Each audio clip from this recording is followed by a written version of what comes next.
kulanti wacan oo wanaagsan daawadayaal halkani waa xarunta dhexe ee TV-ga Yaraad iyo hadalada Puntland ee magaalada Garowe kuna soo dhawaada warka kooban oo galabto axada si toos idinkaga imaanaya stuudiyaha magaalada Garowe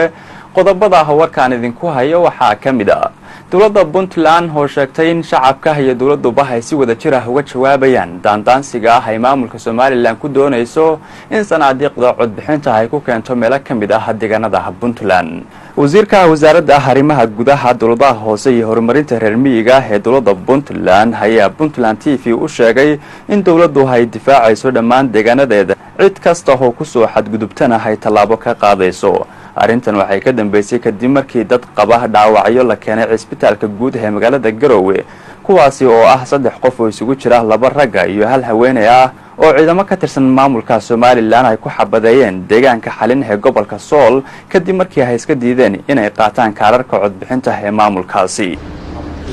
Bismillahir Rahmanir Rahiim. Waxaan halka soo fadhiistay inaan ka warbixiyo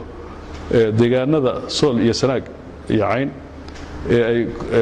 maamulka Soomaaliland ay keeneen sanaaduuqda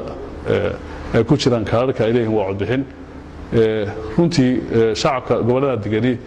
si xoog leh ayay uga hor yimaadeen wana ku bogaadeenaa shacabkaas waxaynu ognahay in degmada Xudul uu ka dhacay mudaharaad aad u weyn oo laga soo horjeedo degmada Sarmaayo degmada Awrbogays oo iyana mid mudaharaadkii ugu weynaa Xudul ku xigay uu ka dhacay waxaynu ognahay Taleex oo iyana ilaa hadda aanay wax ay qaybiyeen jirin shacabku la diidan yahay kacdoon shacab uu jiro waxaan ognahay xarin in shalay 3 qof lagu dhaawacay kaararkaas kacdoonka shacabka oo aan ogolayn marka waxaan rabnaa inaan uga digno Soomaaliland in ay joojiso isku dirka shacabka Soomaaliyeed ee wada nool maadaama abaar ay ka soo doogeen qaarkoodna wali abaarahayaan ummadda Soomaaliyeed ay wada degan tahay ilaa isku suwan maanta ay joogaan dad ka yimid deegaanadaas inaan ku khasbin ummadan aan rabin reer Puntland kaararka iyo waxa ay raadinayaan reer Sanaag iyaguna sidaas oo kale ayaa mudaharaadyo iyo bugciis uga jiraan waxaan rajaynayaa oo mar labaad ku celinaya inaan Soomaaliland joojiso qalalaasaha iyo colaadda ay ka wado deegaanada Puntland dalkeeda way difaacanaysaa waxaanu barbar taaganahay anoo ku hadlaya magaca dawladda Puntland iyo shacabkaba in Puntland in ay dadkaasi